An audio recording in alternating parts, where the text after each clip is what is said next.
Welcome along to Flow's Sports Fix on this Monday evening. We've got an AFL wrap with the Statman still to come for you. We're looking at the World Game with our World Game guru, Ellis Gelios, and also Courtney's Sports Express not too far away as well. Right now, it's the Flowman catching up with what's going on in some local football and netball, and firstly having a look at the York Peninsula and Mid-South East leagues. And plenty of action on the York Peninsula on the weekend as they got started with round one for season 2021. And it was Butte 16-17, 113, beating Wallaroo 10-9, 69. Butte did play last year in Adelaide Plains, so I wonder whether that had some impact on them getting a pretty good start to the season. They'll be hoping to continue that. They're a club that for a long time hasn't won a premiership in YPFL. And in the closest match of the day, Sam Jacobs couldn't have bragging rights in his first coaching outing for Ardrossan because Kadina won 6 goals 14-50 to 6 goals 13-49. A 1-point loss, but Big Sam was best for the Ardrossan Kangaroos. In other matches, Baskerville 14-16, 100 beating Central York Cougars 8-5, 53, and it was a good win by the Moonta boys 10-11, 71. Last year's premiers for 2019, I should say, was the Southern Eagles 7-18, 60. So 10-11, 71 to 7-18, 60. Southern Eagles really poor kicking there, isn't it? To go down by just 11 points, but really their kicking, their scoring shots were significantly more than Moonta on the day. But the close one was that Ardrossan lost to Kadina, and, well, it is a good start for YPFL. As we head now to the southern part of the state, and in games played in mid-south eastern football in the A-grade competition was a win for Port Macdonald over Glencoe, 12-9 to 9-11. By Mount Burr over Congarong, 10-16 to 4-9. Hatherley thrashing Nangwarry, as many would expect, 29-26, 200 to Nangwarry 2-2-14. And while the final game was a win for Robe, the Roosters 8-12-60, beating the Tantanoola Tigers 5-10-40. So well played to the Roosters. They get off to a good start for the year, and they had some pretty good players amongst their good ones. Zach Dean, Williams and Dutton also coming up. The youngster Dutton playing pretty well, and the coach Jack Kelly scoring a couple of goals in the outing. And to the reserve grade competition, and another terrific performance by the Robe Roosters here. They were able to get the job done, which for them, they're hoping to go a bit further than they have previously in this comp. 16-13, 109 to Tantanoola, 5 goals straight and 30, so good win there by the Robe Roosters. The senior Colts, this was a particularly good performance by Robe, 16-18, 114 to Tantanoola, 3 points, and when you consider the Roosters, some of their good players here, Haggett with 4 goals, McGuinness and Dutton, that's Jay Dutton, both booted 3, they were very good players for the Robe Roosters.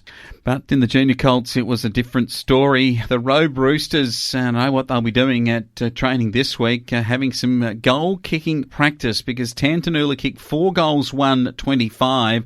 The Rooster boys, 2 goals, 11-23. Oh dear. And they started the game with 3 points in the first quarter. They were 1 goal, 6-12 at half-time, trailing Tantanoola 3 goals. And at three-quarter time, 2 goals, 9 in front of Tantanoola 3 goals. But couldn't make up the difference in blustery conditions, and Tantanoola running out 4-1 to 2-11. Young Thomas and young Moore, the two better players for Robe on the day.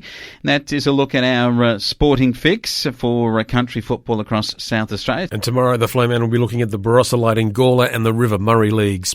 All right, it's over now to the Sunraysia Football and Netball Leagues, where I believe there was an upset. It was a big shock for the Owen United Kangas in the footy. They got nailed by Mildura 15-11, 101 to 5-7-37.